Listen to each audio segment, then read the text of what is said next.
Au Kasaï central, tout est prioritaire. Tout est prioritaire et dans tous les secteurs.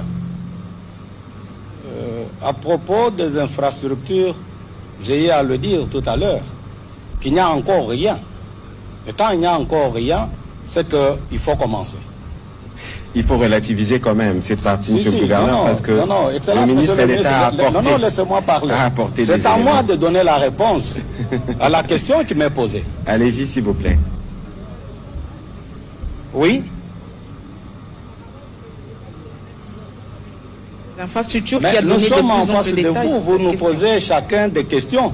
Je vous en prie. Et j'ai la latitude de répondre et de donner des éléments de réponse aux questions qui me sont posées. Je ne veux pas répondre aux questions de son Excellence, monsieur le ministre d'État. C'est à moi que vous avez posé la question. Et moi, j'ai dit, ici, tout est prioritaire. Donc, je ne sais même pas faire des priorités. Parce que tout est prioritaire.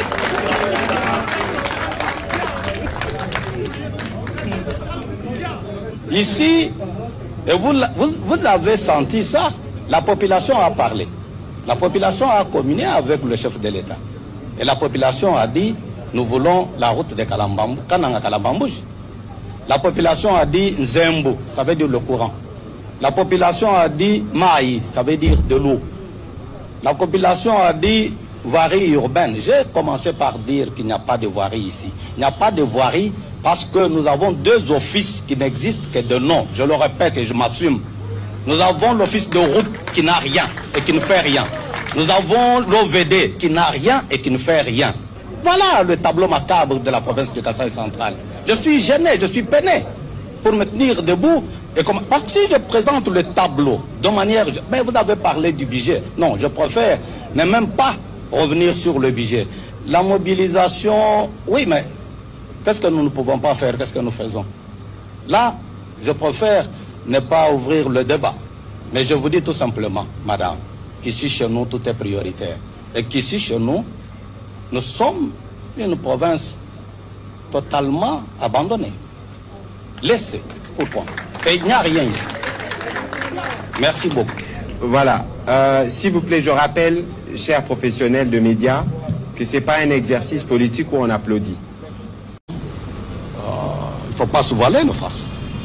Ce qui est vrai, c'est que la province du Kasaï central est pratiquement au bas de l'échelle aujourd'hui. Les infrastructures, nous ne pouvons pas en parler, parce qu'il n'y en a pas. La voirie urbaine, elle est en état calamiteuse. Les routes, n'en parlons même pas. Nous avons des offices ici, qu'on appelle OVD, qu'on appelle office de route, mais qui n'existent que de noms, qui n'ont rien et qui ne peuvent pas faire le travail. Aucun engin, ni pour l'OVD, ni pour l'office de route. Ben, comment voulez-vous qu'on parle de route, qu'on parle des infrastructures? C'est vrai, nous avons eu des projets, mais tous les projets que nous avons eus jusque-là n'ont rien foutu dans cette province et sur cette ville. Vous avez vu et vous voyez vous-même comment les travaux de la route Kananga Kalambambouj tripotent. Il n'y a rien qui se fait, il n'y a rien de concret. Et donc, parler des infrastructures routières dans la province du Kasaï central, je crois qu'il y a lieu de dire que rien n'est fait et qu'il n'y a encore rien. Nous voulons voir ces choses-là être faites. Voilà, au-delà de ces questions, on va évidemment revenir avec les questions qui viendront des médias. Je me tourne du côté du ministre d'État, ministre